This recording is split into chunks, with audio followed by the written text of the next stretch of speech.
Hello दोस्तों, स्वागत है आपका अपने YouTube channel depth study with Ashish में। दोस्तों, ये वही चैनल है जिसे आप पहले आशीष शॉर्ट नाम से जानते थे।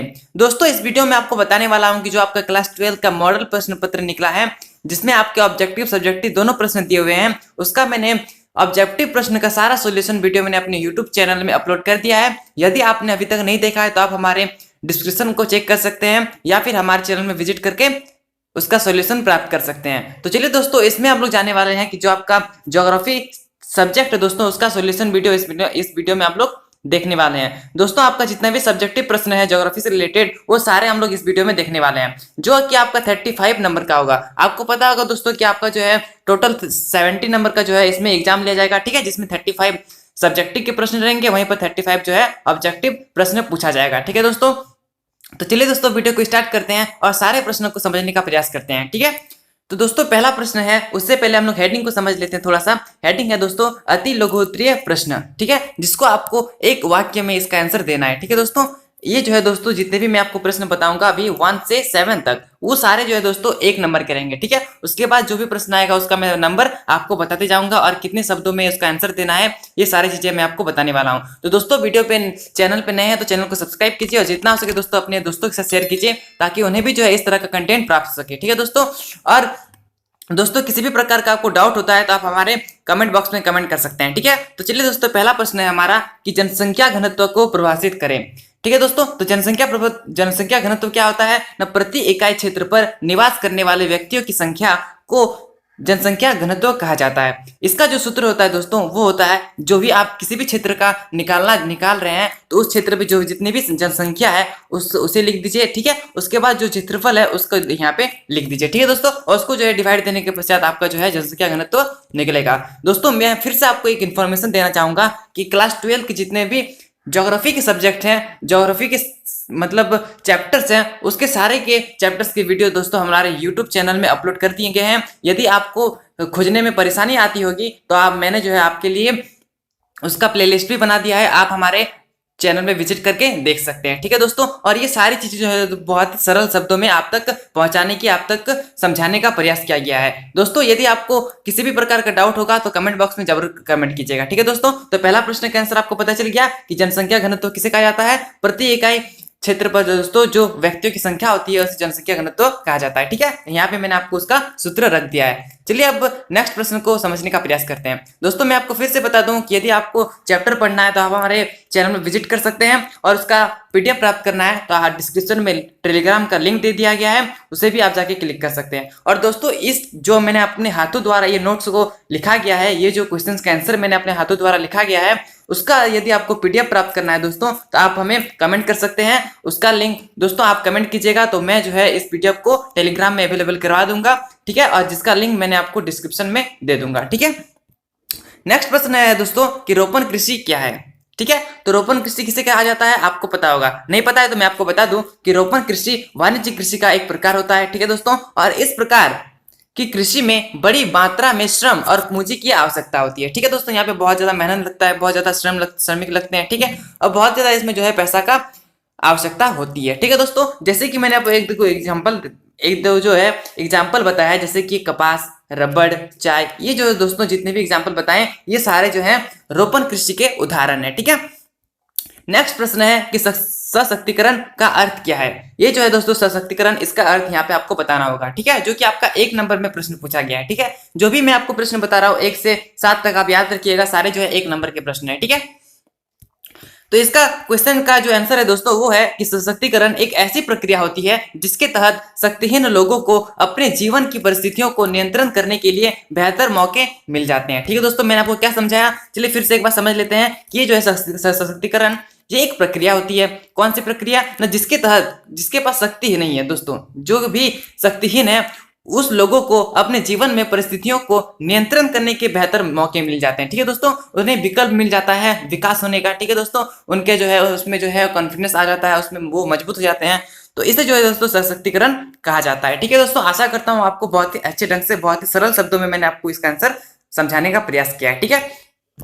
नेक्स्ट प्रश्न है दोस्तों कि भूगर्भिक जल संसाधन से क्या तात्पर्य है। दोस्तों ये जो है क्वेश्चन, इसका आंसर आपको यहाँ पे मैं आपको बताने वाला हूँ, ध्यान से सुनिए, ठीक है। धरती की सतह के नीचे चट्टानों के कणों के बीच में रिक्तियों मौजूद, जो दोस्तों खाली स्थान होता है उसमें जो मौजूद जल होते हैं उसे जो है हम लोग भूगर्भिक जल या फिर भूजल कहा जाता है। दोस्तों धरती के नीचे जो भी जल होते हैं जिसे हम लोग नल के द्वारा या फिर जो भी हमारे चापाकल होते हैं उसके द्वारा जो हम लोग निकालते हैं जल को, वो जो है भूमि के अंदर रहती है, ठीक है दोस्तों। तो ये सारी चीजें आपको चैप्टर में बहुत ही अच्छे ढंग से विस्तार से बताया गया। यदि आपने चैप्टर को देखा है दोस्तों, यदि आपने हमारे चैनल से पढ़ाई किया है, तो ये जो ज्योग्राफी के जितने भी सारे क्वेश्चंस है ये सारे आपको बहुत ही ज्यादा इजी लग रहा होगा, ठीक है दोस्तों।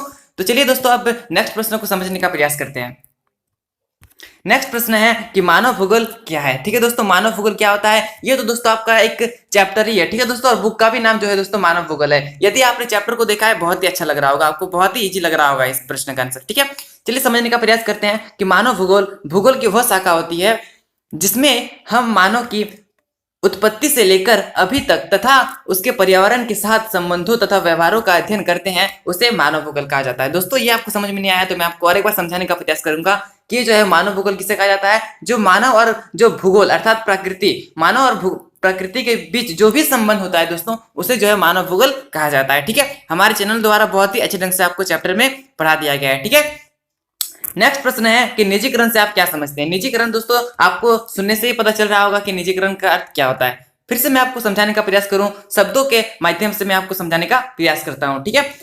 निजीकरण एक ऐसी प्रक्रिया होती है जिसके द्वारा सार्वजनिक क्षेत्र को किसी निजी कंपनियों के हाथों में सौंप दिया जाता है, ठीक है दोस्तों। जो भी सार्वजनिक क्षेत्र होते हैं, जो भी होते हैं, उसे जो है एक निजी कंपनी को जो है उसे सौंप दिया जाता है, जिसे जो है निजीकरण कहा जाता है। दोस्तों आशा करता हूं आपको बहुत ही सिंपल शब्दों में समझाने का प्रयास कर रहा हूं, आपको समझ में भी आ रहा होगा, ठीक है।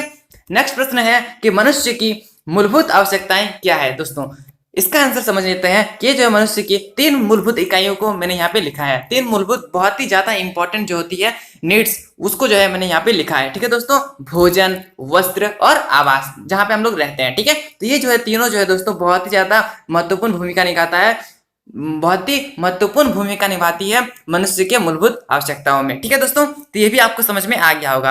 अब दोस्तों हमारा जो नेक्स्ट प्रश्न स्टार्ट होने वाला है वो 8 से 14 तक रहेगा दोस्तों, जिसका मार्क्स जो है वो 3 नंबर का रहेगा, ठीक है दोस्तों। मैंने यहाँ पे लिख भी दिया है और मैंने आपको समझा भी दिया, ठीक है। और उसका आंसर दोस्तों आपको जो है लगभग 50 शब्दों में इसका आंसर देना पड़ेगा, ठीक है। तो चलिए दोस्तों हम लोग के इसका प्रश्न को समझते हैं और इसका आंसर जो है 50 शब्दों में देने का प्रयास करते हैं, ठीक है। मानव विकास के 3 सूचकांकों का वर्णन करें, ठीक है दोस्तों। मानव विकास जो होती है उसकी जो 3 सूचकांक क्या क्या है उसे जो यहाँ पे इंडिकेट करना है, यहाँ पे जो आपको बताना है, ठीक है। तो चलिए एक एक करके तीनों को समझने का प्रयास करते हैं। पहला है कि शिक्षा सूचकांक, इसके लिए सर्वप्रथम वयस्क सूचकांक को अस्तित्व में लाया जाता है। तत्पश्चात संयुक्त संपूर्ण नामांकन अनुपात ज्ञात किया जाता है, फिर दोनों की मदद से शिक्षा सूचकांक को अस्तित्व में लाया जाता है, ठीक है दोस्तों। आशा करता हूं आपको पहला वाला समझ में आ गया होगा, ठीक है, जो कि शिक्षा सूचकांक था, ठीक है। नेक्स्ट है कि जीवन प्रत्याशा सूचकांक, यह सूचकांक जन्म के समय सापेक्ष जीवन प्रत्याशा की माप करता है। यदि इस सूचकांक में बढ़ोतरी होती है तो जाहिर सी बात है दोस्तों कि जो जीवन की प्रत्याशा है वो बढ़ेगी, ठीक है। तीसरा है दोस्तों कि सकल घरेलू उत्पाद सूचकांक, ठीक है। इसको अच्छे से समझिएगा, ठीक है। किसी देश की घरेलू सीमा में अंतर्गत एक साल में उत्पादित सभी वस्तुओं और सेवाओं के मुद्रिक मूल्य को सकल घरेलू उत्पाद कहते हैं और इसकी गणना प्रति व्यक्ति आय के आधार पर की जाती है, ठीक है दोस्तों। आशा करता हूं तीनों जो है सूचकांक आपको बहुत ही अच्छे ढंग से समझ में आ गया होगा, ठीक है दोस्तों।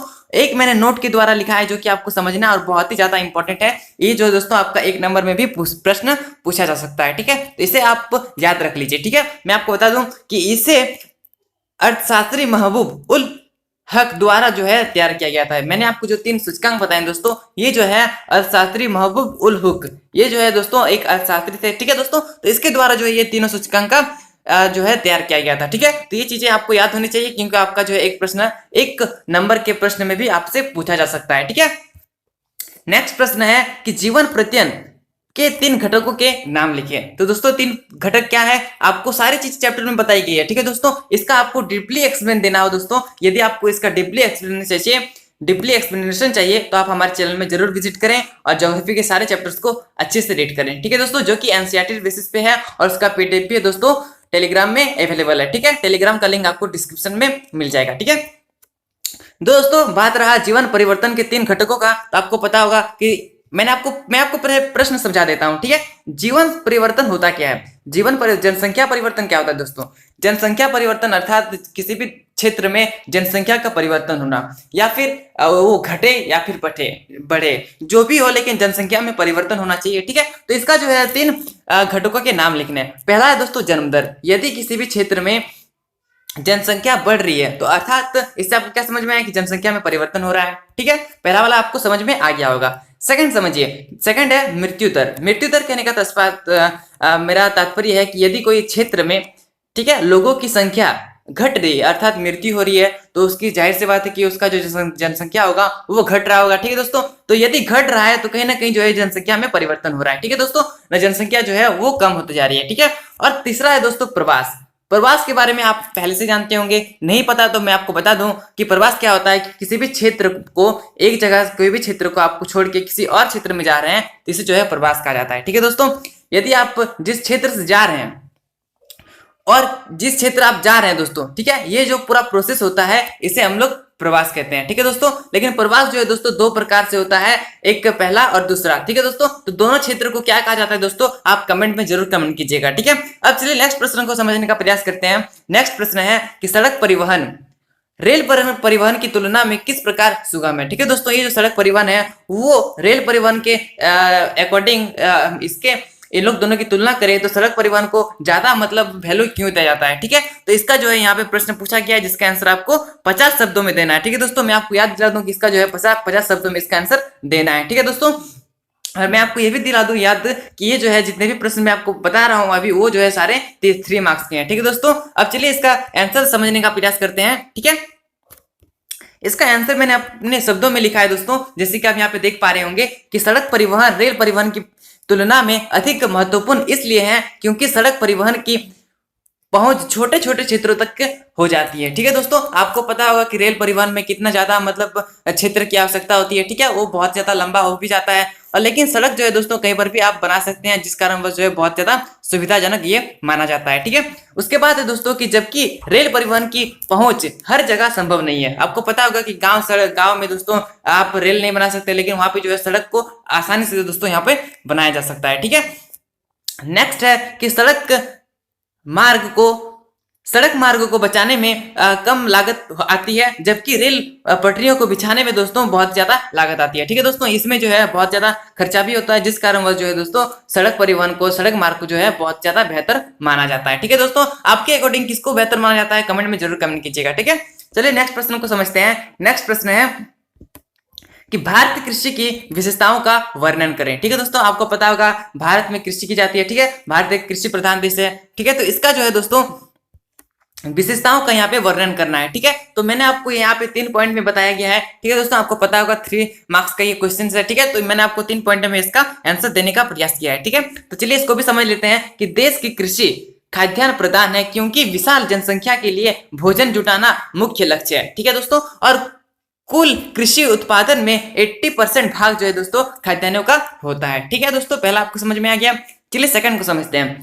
भारत में जलवायु विषमता के कारण कई प्रकार की फसलें उगाई जाती है। ठीक है दोस्तों, आपको पता होगा कि हमारे जो यहाँ की जलवायु है उसके कारण जो है दोस्तों बहुत ही तरह की फसलें जो है यहाँ पे उगाई जाती है। ठीक है, और एक ही खेत में एक साथ जो है अनेक फसलें उगाई जाती है। आपको पता होगा एक ही खेत में दोस्तों अलग अलग मौसम में जो है अलग अलग फसलों की खेती की जाती है। ठीक है, आपको पता होगा यदि आप एक कृषि का चैप्टर आप क्लास 8 में बहुत ही अच्छे ढंग से पढ़े होंगे तो आपको पता होगा, और यदि आप क्लास 8 को इग्नोर करके यदि आप क्लास 12 में भी अच्छे से पढ़े हैं तो उसमें भी जो है ये इसका जिक्र किया गया है, इसको भी आपको बहुत ही अच्छे ढंग से समझ में आ रहा होगा। ठीक है, आखिरी पॉइंट है दोस्तों कि कृषि जीवन का साधन जो है मानी जाती है। ठीक है दोस्तों, ये जो है कृषि जो है दोस्तों वो जीवन का एक साधन माना जाता है। ठीक है, ये भी आपको समझ में आ गया होगा। अब चलिए दोस्तों नेक्स्ट प्रश्न को समझते हैं कि भू निम्नीकरण को कम करने के लिए क्या उपाय सुझाइए। ठीक है दोस्तों, आपको भू निम्नीकरण का अर्थ नहीं पता तो मैं आपको बता दूं कि भू निम्नीकरण का अर्थ होता क्या है। ठीक है, कृषि भूमि की गुणवत्ता में गिरावट को भूमि क्षरण या भू निम्नीकरण कहा जाता है। ठीक है दोस्तों, जो भी कृषि में जो भूमि होती है दोस्तों, उसकी जो गुणवत्ता में जो गिरावट आती है उसे जो है भू निम्नीकरण कहा जाता है। ठीक है, अब चलिए इसका उपाय का जिक्र करते हैं। तो उपाय है पहले वनारोपण, अर्थात वृक्ष लगा के दोस्तों आप जो है भू निम्नीकरण को कम कर सकते हैं। ठीक है, नेक्स्ट है कि चरागाह भूमि का उचित प्रतिबंध। ठीक है दोस्तों, नेक्स्ट है कि पशुचारण नियंत्रण, यदि आप पशुचारण में नियंत्रण रखते हैं, ठीक है, तो उस प्रकार से जो है भू निम्नीकरण जो है उसमें कम किया जा सकता है। ठीक है, नेक्स्ट है खनन नियंत्रण, ये जो है दोस्तों बहुत ही ज्यादा इंपॉर्टेंट रोल निभाता है इसमें। इसको यदि कम किया जाए तो भू निम्नीकरण जो है बहुत ज्यादा कम होने लगेगा। ठीक है, नेक्स्ट प्रश्न है, सॉरी नेक्स्ट पॉइंट है दोस्तों कि औद्योगिक अपशिष्ट को नष्ट करना। ठीक है, तो ये सारी चीजें जो है दोस्तों वो भू निम्नीकरण के उपाय थे। ठीक है, अब चलिए नेक्स्ट प्रश्न को समझते हैं। नेक्स्ट प्रश्न है कि ग्रामीण बस्तियों का आकृति के आधार पर प्रतिरूप बताइए। ठीक है दोस्तों, तो ग्रामीण बस्ती का यहाँ पे पूछा गया है, तो ग्रामीण बस्ती को जो है दोस्तों एक आकृति के आधार पर जो है इसका प्रतिरूप बताना है। ठीक है,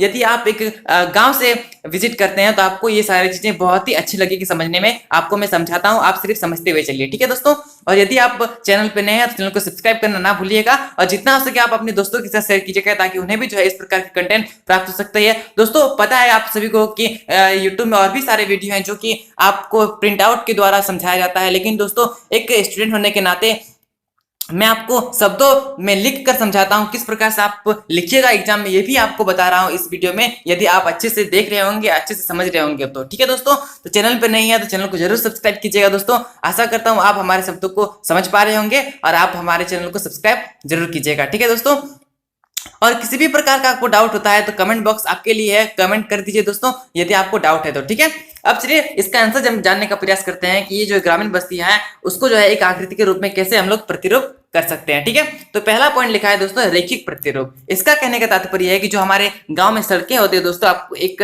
गांव से विजिट करते हैं तो आपको पता होगा। ठीक है दोस्तों, गांव में जो सड़कें होती है दोस्तों वो एकदम सीधा रेखा में होती है, या फिर थोड़ा सा टेढ़ा भी हो गया तो कोई बात नहीं, लेकिन वो जो है दोस्तों एक रैखिक रूप में होती है, एक रेखा के रूप में होती है। ठीक है दोस्तों, और जो रेल लाइनें होती है दोस्तों, यदि किसी भी गांव में रेल लाइन बिछाई जा रही है, रेल लाइन है दोस्तों, वो तो जाहिर सी बात है सीधा ही होगी। ठीक है दोस्तों, अब जो नेक्स्ट है वो नदियां। ठीक है दोस्तों, नदियां भी जो है एक सीधी रेखा में बसती जाएगी, थोड़ा सा टेढ़ा भी क्यों ना हो लेकिन वो सीधी रेखा में बहती है। ठीक है, तो ये सारी चीजें जो है दोस्तों एक रेखी के रूप में मैंने आपको समझाने का प्रयास किया है। ठीक है, दूसरा है दोस्तों आयताकार प्रतिरूप। इसका कहने का तात्पर्य है कि जो हमारे सड़कें होती है गांव की वो दोस्तों समकोण पर काटती है। ठीक है दोस्तों, इस प्रकार से दोस्तों यहाँ पे आपको देखने को मिलेगा, क्या देखने को मिलेगा ना, आयताकार देखने को मिलेगा दोस्तों। ठीक है, तो इस प्रकार से आपको ये पॉइंट भी आपको समझ में आ गया होगा। ठीक है, और ये सारी चीजें जो है दोस्तों आयताकार वो एक समतल क्षेत्र में होती है। ठीक है दोस्तों, हमारा जो गांव का बस्ती होता है वो ओबर खाबड़ जगह में नहीं होता है। यदि ओबर खाबड़ में होता तो आप जो है वहां पे घर नहीं बना सकते हैं। ठीक है दोस्तों, आपको पता होगा। ठीक है, तो इस प्रकार से दोस्तों समतल क्षेत्र में जो है सड़क को भी निर्माण किया जाता है,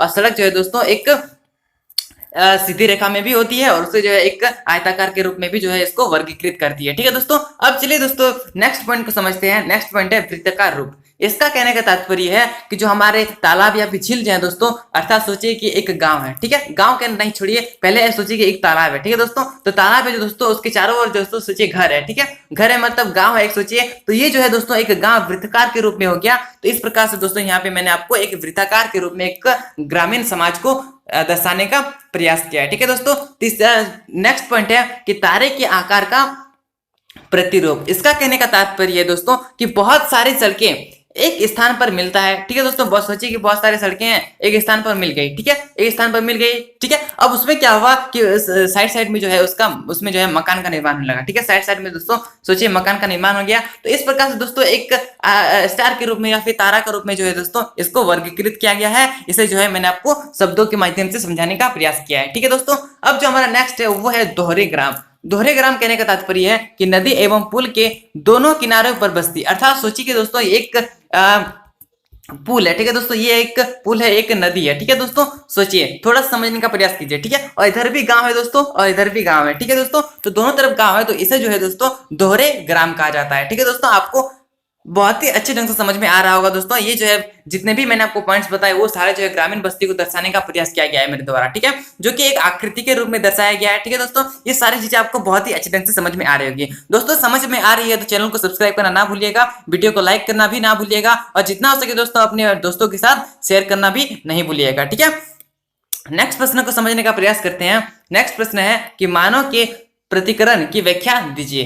ठीक है दोस्तों, व्याख्या कीजिए। ठीक है, मानव के प्रतिकरण जो है दोस्तों उसको व्याख्या करना है। ठीक है, तो मानव प्रतिकरण होता क्या है इसको पहले समझ लेते हैं, उसके बाद जो है उसका व्याख्या भी करेंगे हम लोग। ठीक है, तो मानव और प्रकृति के बीच सामंजस्य मनुष्य अपने आप को प्राकृतिक के अनुकूल बनाते हैं और जीने के लिए दोस्तों प्राकृतिक नियम का पालन भी करते हैं। ठीक है दोस्तों, ये सारी चीजें जो है तो मनुष्य के लिए आवश्यक होती है। ठीक है, अब चलिए इसको पॉइंट के माध्यम से इसको समझने का प्रयास करते हैं। ठीक है, जब तकनीकी विकास का स्तर बहुत ही निम्न स्तर का था तब प्राकृतिक मनुष्य थे। ठीक है दोस्तों, जब प्राकृतिक जो है जो मनुष्य थे जो प्रकृति से सुनते थे तथा उसके प्रकोप से डरते भी थे और उसकी जो है दोस्तों पूजा क्या करते थे। पहले मनुष्य क्या करता था दोस्तों कि यदि दोस्तों आसमान में यदि बिजली कड़कने लगे दोस्तों, आसमान में जो है बिजली कड़कने लगे तो मनुष्य जो है उससे डरता था। ये डरता था कि ये क्या हो रहा है। ठीक है दोस्तों, उसे जो है बहुत ज्यादा डर लगती थी, जिस कारण वह जो है दोस्तों वो जो है डर के मारे जो है कहीं पर छिप जाते थे। ठीक है दोस्तों, वर्षा होती थी या फिर बिजली आती थी या फिर बाढ़ आने का या फिर बहुत ज्यादा हवा चलता था, तो ये सारी चीजें जो है दोस्तों जितने भी प्राकृतिक के चीजें हैं उससे जो है दोस्तों पहले डरता था। ठीक है दोस्तों, और प्राकृतिक की अभी पूजा करता था। ठीक है दोस्तों, लेकिन अभी पता चले क्या होगा आपकी जो है बहुत सारे ऐसे इंसान है जो कि पेड़ को काटते हैं। ठीक है, ये सारी चीजें आपको अच्छे ढंग से पता होगी। ठीक है, नेक्स्ट प्रश्न है नेक्स्ट पॉइंट है कि मानव के आदिम समाज प्राकृतिक पर्यावरण के साथ जो है पूर्ण सामंजस्य में रहते हैं। दोस्तों ये सारी चीजें आपको अच्छी ढंग से समझ में आ रही होगी। ठीक है दोस्तों, तो ये सारी चीजें मैंने आपको जितने भी अभी क्वेश्चंस का आंसर्स बताए वो सारे जो है 3 मार्क्स के थे। ठीक है, अब जो हमारा स्टार्ट होने वाला है बहुत ही नहीं, जो आप यहाँ पे देख पा रहे हैं 5 नंबर का जो है प्रश्न यहाँ पे स्टार्ट होने वाला है। ठीक है दोस्तों, जिसका आंसर आपको 100 शब्दों में देना है और ये जो है दोस्तों आपके जो मॉडल प्रश्न पत्र निकाला गया है जैक द्वारा, उसमें हेडिंग में ही लिखा गया है दोस्तों कि कितने शब्दों में आपका किस प्रश्न का आंसर देना है। ठीक है, जो आपके दीर्घ उत्तरीय प्रश्न है उसका आंसर दोस्तों आपको 100 शब्दों में देना है, जिसका मार्क्स है दोस्तों 5 मार्क्स। ठीक है, इसको आप बहुत ही अच्छी तरह से समझिए क्योंकि दोस्तों इसका आंसर आपको 100 शब्दों में देना है। ठीक है, थोड़ा सा लेंथी होगा दोस्तों और आपको यह भी पता चल गया होगा दोस्तों कि आपको जो है कौन से प्रश्न का आंसर कितने शब्दों में देना है, सारी चीजें दोस्तों आपको पता पहले से ही चलेगी। ठीक है, क्योंकि मैंने इससे पहले भी मैंने एक वीडियो बनाया था जब आपका क्लास जैक का जो है ये सारी चीजें नहीं आई थी, जब जैक जो है एक ब्लूप्रिंट निकाला था उसमें मैंने आपको बताया था कि किस प्रश्न का आंसर आपको कितने शब्दों में देना है। ठीक है दोस्तों, और कैसे लिखना है उसका आंसर। ठीक है, ये सारी चीजें मैंने आपको उस वीडियो में बताई थी। ठीक है, आप आशा करता हूँ आप जो है उस वीडियो को जरूर देखें, नहीं देखें तो आप हमारे चैनल में विजिट करके देख सकते हैं। ठीक है दोस्तों, अब चलिए समझते हैं कि ये जो है क्वेश्चन नंबर 15 उसका आंसर समझने का प्रयास करते हैं। ठीक है, आंसर जानने से पहले इसका प्रश्न को भी समझते हैं। ठीक है, तो विश्व में जनसंख्या वितरण को प्रभावित करने वाले प्रमुख कारणों का वर्णन करें। ठीक है दोस्तों, विश्व में जितने भी जनसंख्या वितरण है, जनसंख्या जो वितरण आपको पता होगा जनसंख्या वितरण होता क्या है। ठीक है दोस्तों, इसको जो है प्रभावित करने वाले जो है प्रमुख कारणों का वर्णन करना है। ठीक है दोस्तों, तो चलिए दोस्तों इसका आंसर समझने का प्रयास करते हैं। आंसर है दोस्तों आपको इस प्रकार से लिखना है कि जनसंख्या वितरण को प्रभावित करने वाले प्रमुख कारण। ठीक है, पहले आपको हेडिंग देना है, उसके बाद जो है इसका आंसर आपको स्टेप बाय स्टेप लिखना है। ठीक है, तो जितने भी प्राकृतिक कारण है वहां पे मैंने आपको लिखा है मृदा। दोस्तों मृदा जैसे कि आप समझ पा रहे होंगे, यदि किसी भी क्षेत्र में मृदा बहुत ही ज्यादा उपजाऊ है या फिर किसानों के लिए बहुत ज्यादा उपजाऊ होती है तो वहां पे जो है बहुत ज्यादा जनसंख्या वितरण होता है, बहुत ज्यादा जनसंख्या वहां पे रहती है। ठीक है दोस्तों, तो मृदा जो है दोस्तों प्राकृतिक कारण का एक बहुत ही ज्यादा महत्वपूर्ण भाग हो जाएगा। ठीक है, नेक्स्ट प्रश्न है धरातल।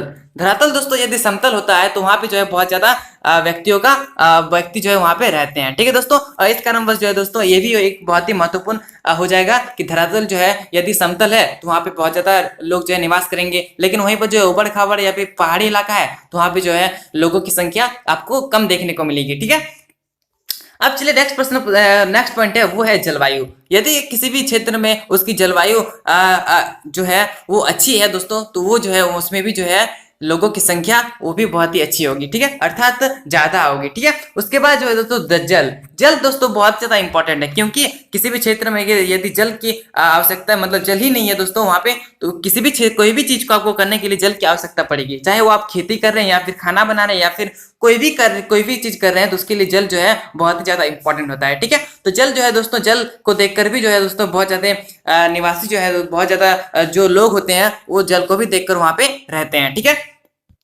चलिए आप मानवीकरण कारणों को समझने का प्रयास करते हैं। मानवीय कारण में है कृषि, राजनीतिक, यातायात। ठीक है दोस्तों, जिस जगह पर कृषि अच्छी की जाती है अर्थात मृदा, वहां पे धरातल जो है बहुत ज्यादा अच्छी होगी। ठीक है, तो इस कारण जो है वहां का मानवीकरण का एक इंपॉर्टेंट भाग होगा। राजनीतिक, यातायात, यदि किसी भी क्षेत्र में यातायात बहुत ही अच्छी है, वहां पे आने जाने का साधन आपको बहुत ही अच्छा मिल रहा है, तो वहां पर भी जो है दोस्तों लोगों की संख्या बहुत ज्यादा अधिक होगी। ठीक है, तो जितने भी मैंने आपको पॉइंट्स बताए वो जो है जनसंख्या वितरण के पॉइंट्स थे। ठीक है, अब चलिए नेक्स्ट प्रश्न को समझते हैं। नेक्स्ट प्रश्न है कि भारत में चावल के उत्पादन एवं वितरण का वर्णन करें। ठीक है दोस्तों, भारत में चावल जो है उत्पादन किया जाता है। आपको पता होगा कि भारत जो है दूसरे नंबर पे है। ठीक है, पहला नंबर कौन है दोस्तों? न चीन है। आपको सारी चीजें आपको पता होगी। ठीक है, अब चलिए दोस्तों इसको क्वेश्चन का आंसर समझने का प्रयास करते हैं। भारत चीन के बाद विश्व का दूसरा बड़ा चावल उत्पादक देश है। मैंने आपको थोड़ा देर पहले यही लाइन को समझाने का प्रयास किया था। ठीक है दोस्तों, चावल की खेती भारत की कुल कृषि भूमि के 1/4 में की जाती है। ठीक है दोस्तों, और यह देश के 3/4 लोगों का प्रमुख खाद्यान्न है। ठीक है दोस्तों, ये सारी चीजें आपको समझने पढ़ने में आपको समझ में आ जा रहा होगा। ठीक है दोस्तों, क्योंकि दोस्तों ये सारी चीजें जो मेरा नोट्स बनाया है अपने द्वारा जो इसका आंसर लिखने का प्रयास किया है वो बहुत ही ज्यादा सिंपल वे में, बहुत ज्यादा सिंपल शब्दों का प्रयोग किया है और दोस्तों आप तक पहुंचाने का प्रयास किया है। क्योंकि दोस्तों यदि आप इसको एक बार पढ़ते हैं, आप वीडियो को पॉज कीजिए दोस्तों और एक बार पढ़ के देखिए, आपको बहुत ही ज्यादा इजी लगेगा। कोई भी ऐसा शब्द नहीं होगा जिसका मीनिंग आपको नहीं पता लग रहा होगा। और यदि किसी भी शब्द का मीनिंग आपको थोड़ा सा हार्ड लगता है दोस्तों, तो उसके माध्यम से दोस्तों आप वीडियो को देखिए, पूरा सारी चीजें मैं आपको बताने वाला हूं वीडियो में। ठीक है दोस्तों, तो वीडियो में जरूर अंत तक देखिएगा। ठीक है, अब चलिए दोस्तों इसका जो चावल उत्पादन के लिए आवश्यक भौतिक दशाएं क्या क्या होती है इसको समझने का प्रयास करते हैं। ठीक है, तो भौतिक दशाएं में है दोस्तों, पहला है प्रकृति। यह उष्ण कटिबंधीय उपज है। ठीक है दोस्तों, ये जो है चावल की खेती के लिए बहुत ज्यादा इंपॉर्टेंट रोल निभाता है। सेकंड है जलवायु। ठीक है दोस्तों, जलवायु क्या होती है? उष्ण आर्द्र जलवायु जो है उपयुक्त होती है। ठीक है, चावल की खेती में जो है उष्ण आर्द्र वाली जलवायु यहाँ पे होनी चाहिए। ठीक है, तापमान कितनी होनी चाहिए? जब आप बोइएगा उस समय जो है दोस्तों 20 डिग्री सेंटीग्रेड जो होना चाहिए, और जब पकते समय जो है दोस्तों 27 सेंटीग्रेड होना चाहिए, और खुला आकाश में जो है खुला आकाश होना चाहिए, उसमें जो है धूप भी आना चाहिए। ठीक है दोस्तों, तो इसमें जो है आपका चावल का उत्पादन जो है बहुत ज्यादा बेस्ट होगा। ठीक है, और आपको जो है खाने में भी बहुत ज्यादा स्वादिष्ट होगा। ठीक है, नेक्स्ट है वर्षा। वर्षा जो दोस्तों 100 से 200 सेंटीमीटर के इतना जो है इसमें होना चाहिए वर्षा। ठीक है, नेक्स्ट है कि मृदा, चिकनी गहरी दोमट मृदा जिसमें चीका और जलोढ़ की आवश्यकता होती है। ठीक है दोस्तों, यदि मृदा इस प्रकार से हो, वर्षा इस प्रकार से हो, तापमान भी इस प्रकार से हो, जलवायु भी हो, प्रकृति भी, ये सारी चीजें जो है जितने भी मैंने आपको बताए उसके अकॉर्डिंग हो, तो चावल जो है उसका उत्पादन जो है बहुत ही ज्यादा अच्छा होगा और आपको खाने में भी बहुत ज्यादा टेस्ट लगेगा। ठीक है, अब चलिए दोस्तों आगे समझते हैं। आगे है भूमि। भूमि दोस्तों समतल होना चाहिए, क्योंकि पता ही है आपको कि यदि आप कृषि करते हैं या फिर आपके पेरेंट्स कृषि करते हैं या फिर आप कृषि देखे भी होंगे दोस्तों, तो ये जो है दोस्तों एक समतल क्षेत्र में किया जाता है। ठीक है, एक समतल क्षेत्र में किया जाता है, चारों तरफ से थोड़ा सा ऊपर में बाउंड्री की जाती है। ठीक है, तो ये सारी चीजें आपको पता होगा यदि आप एक ग्रामीण से विजिट करते हैं तो। ठीक है, तो ये जो है दोस्तों इस समतल क्षेत्र का भी बहुत ज्यादा प्रमुख भूमिका निभा जाता है किसी भी चीज को उत्पादन करने में, चाहे वो चावल हो या फिर किसी भी चीज हो दोस्तों। ठीक है, उसके बाद है दोस्तों श्रम। ठीक है, श्रम जो है दोस्तों ये भी बहुत ज्यादा इंपॉर्टेंट रोल निभाता है। यदि श्रम नहीं होंगे दोस्तों, मजदूर नहीं रहेंगे, श्रमिक नहीं रहेंगे, तो ये जो है ये सारी चीजें ये जो है जितने भी मैंने आपको बताया ये करेगा कौन? ठीक है, तो इसके लिए जो है ये जो है बहुत ज्यादा इंपॉर्टेंट रोल निभाते हैं। ठीक है, इसमें जो है दोस्तों सस्ते, कुशल व अधिक श्रमिक की आवश्यकता होती है। ठीक है, तो ये प्रश्न दोस्तों मैंने आपको बहुत ही अच्छे ढंग से समझाया कि जो चावल के उत्पादन है वो किस प्रकार से किया जाए तो बहुत ज्यादा बेस्ट होगा। ठीक है, तो मैंने आपको सारी चीजें बताई है। ठीक है, अब चलिए दोस्तों नेक्स्ट प्रश्न को समझने का प्रयास करते हैं। नेक्स्ट प्रश्न है कि भारत में सिंचाई की आवश्यकता क्यों है? सिंचाई के स्रोत का वर्णन करें। ठीक है दोस्तों, यहाँ पे आपसे 2 प्रश्न पूछे गए हैं। ठीक है, कि जो है भारत में सिंचाई क्यों आवश्यकता है और जो है सिंचाई के स्रोत क्या है। ठीक है, तो मैं आपको बता दूं कि भारत में निम्नलिखित कारणों से जो है सिंचाई की आवश्यकता होती है। पहला, वर्षा का असमान वितरण। ठीक है दोस्तों, यदि किसी भी क्षेत्र में जो है वर्षा नहीं होती है, ठीक है, कहीं पर कम होती है तो कहीं पर ज्यादा होती है। ठीक है दोस्तों, तो ये जो है इसके लिए जो है सिंचाई की जाती है। सेकंड है कि वर्षा की अनिश्चितता। दोस्तों किसी महीना में ज्यादा वर्षा होती है तो या फिर किसी भी महीना में जो दोस्तों बहुत ज्यादा कम वर्षा होती है, तो इस कारणवश जो है दोस्तों यहाँ पे सिंचाई करना बहुत ज्यादा इंपॉर्टेंट हो जाता है। ठीक है, तीसरा है परिवर्तनशीलता। इसका कहने का तात्पर्य है कि कहीं पर जो है दोस्तों किसी क्षेत्र में बहुत ज्यादा वर्षा हो रही है तो अगले महीना में जो है दोस्तों उसी क्षेत्र में एक भी थोड़ा वर्षा नहीं हो रही है, तो आपका ये जो है वर्षा करने का तरीका इसमें जो है परिवर्तन देखने को मिलता है। ठीक है, तो इस कारण दोस्तों भारत के जितने भी निवासी होते हैं वो जो है दोस्तों सिंचाई करते हैं। ठीक है, नेक्स्ट है मानसूनी जलवायु। ठीक है दोस्तों, ये भी जो है दोस्तों बहुत ज्यादा इंपॉर्टेंट रोल निभाता है कृषि करने में। ठीक है, सिंचाई के करने के लिए। ठीक है दोस्तों, अब जो है सिंचाई का स्रोत को समझ लीजिए थोड़ा सा, जो कि आपसे से प्रश्न भी पूछा गया है। ठीक है, इसमें है दोस्तों कुएं, नलकूप, तालाब, झील, नदियां, बांध, नहर, ये सारे चीजें जो है दोस्तों सिंचाई के स्रोत हैं। ठीक है, और जल के स्रोत भी समझ लीजिए, कुआं, झील, नहर, ये सारी चीजें दोस्तों इसके स्रोत हैं। ठीक है दोस्तों, तो सारी चीजें मैंने आपको बहुत ही अच्छी ढंग से बता दी है। ठीक है, आप जो है इसी जो सारी चीजें दोस्तों चैप्टर में भी बताई गई है, चैप्टर में इसका डीपली एक्सप्लेन बताया गया दोस्तों। यदि आपने नहीं देखा है तो आप हमारे चैनल में जरूर विजिट कीजिए, सारी चीजें देखिए। उसके बाद दोस्तों आप 2 से 3 घंटा यदि आप देखते हैं किसी भी एक 2-3 चैप्टर में, तो दोस्तों वो उस चैप्टर से रिलेटेड जितने भी प्रश्न पूछे जा सकते हैं वो सारे जो है दोस्तों आपको बहुत ज्यादा इजी लगेगा। ठीक है दोस्तों, तो मैं आपको बोलूंगा प्लीज आप 2 से 3 घंटा चैप्टर में दीजिए, ताकि जो है दोस्तों उससे रिलेटेड जितने भी प्रश्न पूछे जाए वो सारे जो है आपको इजी लगे। ठीक है, चलिए अब नेक्स्ट प्रश्न को समझने का प्रयास करते हैं। नेक्स्ट प्रश्न है कि अंतरराष्ट्रीय व्यापार किसी राष्ट्र के आर्थिक विकास का मापदंड होता है, वो व्याख्या करें। ठीक है दोस्तों, इसका जो है यहाँ पे व्याख्या करना है कि ये जो अंतरराष्ट्रीय व्यापार होता है दोस्तों वो किसी भी राष्ट्र के आर्थिक विकास का मापदंड किस प्रकार से करता है उसका व्याख्या करना है। ठीक है, तो मैं आपको समझा दूं कि ये जो है अंतरराष्ट्रीय व्यापार किसी राष्ट्र के आर्थिक विकास का मापदंड होता है। क्योंकि दोस्तों मैंने आपको पॉइंट वाइज समझाने का प्रयास किया है, सारी चीजें आपको बहुत ही अच्छा लगेगा। ठीक है दोस्तों, ये दोस्तों आखिरी पॉइंट है। ठीक है, आखिरी पॉइंट को समझने से पहले मैं आपको बोलूंगा कि आप जो है हमारे चैनल को जरूर विजिट करें और जो है सारी चीजें चैप्टर्स देखिए जो कि ज्योग्राफी के चैप्टर्स है। ठीक है दोस्तों, यदि आपको ज्योग्राफी में अच्छा अंक प्राप्त करना है तो ज्योग्राफी के सारे चैप्टर्स को देखिए। ठीक है दोस्तों, क्योंकि आप 1 से 2 घंटा वहां पे निकालते हैं तो आपसे जो है जितने भी प्रश्न पूछे जा सकते हैं वो सारे जो है आपको इजी लगेंगे। ठीक है दोस्तों, और दोस्तों मैं आपको एक इंपॉर्टेंट नोटिस दूं कि यदि आप क्लास 12 के छात्र हैं दोस्तों, और यदि आपका हिस्ट्री ज्योग्राफी तो यही वीडियो हो गया दोस्तों, हिस्ट्री और ज्योग्राफी का भी मैं नाम लेता हूं, economics, Hindi core, Hindi elective, ये सारे चैप्टर्स के वीडियो, ये सारे सब्जेक्ट के वीडियो मैंने अपने यूट्यूब चैनल में अपलोड कर दिया है, चाहे वो सब्जेक्टिव हो या फिर ऑब्जेक्टिव हो। यदि आपने नहीं देखा है तो आप हमारे डिस्क्रिप्शन को चेक कीजिए, डिस्क्रिप्शन में नहीं मिलता है दोस्तों तो आप हमारे चैनल में जरूर विजिट कीजिए। ठीक है, क्योंकि सारी चीजें आपको बता दी है। यदि आपको अच्छे से अच्छा अंक प्राप्त करना है तो आप हमारे चैनल में जरूर विजिट कीजिए। ठीक है, अब चलिए दोस्तों इसका आंसर जानने का प्रयास करते हैं। ठीक है, जो कि अंतरराष्ट्रीय व्यापार जो होता है वो किसी भी राष्ट्र के लिए आर्थिक विकास होता है उसमें किस तरह से योगदान देता है। ठीक है, तो किसी भी देश के अंतरराष्ट्रीय व्यापार से उस देश की समृद्धि का आकलन किया जा सकता है, पहला पॉइंट। ठीक है, सेकंड पॉइंट क्या है दोस्तों, नीचे आइए समझने का प्रयास करते हैं। ठीक है, सेकंड है कि अंतरराष्ट्रीय व्यापार के कारण कोई भी देश आर्थिक संकट का आसानी से सामना कर सकता है। ठीक है दोस्तों, अंतरराष्ट्रीय व्यापार में वस्तुओं का उत्पादन सिर्फ घरेलू मांग को पूरा करने के लिए ही नहीं होता, बल्कि विदेशों से बेचने हेतु भी वस्तुओं का उत्पादन किया जाता है। ठीक है दोस्तों, ये जो है घरेलू के लिए नहीं बल्कि जो है राष्ट्र के लिए भी है ये उपयोग किया जाता है। ठीक है, इससे राष्ट्र उत्पादन में वृद्धि के कारण लोगों की आय बढ़ जाती है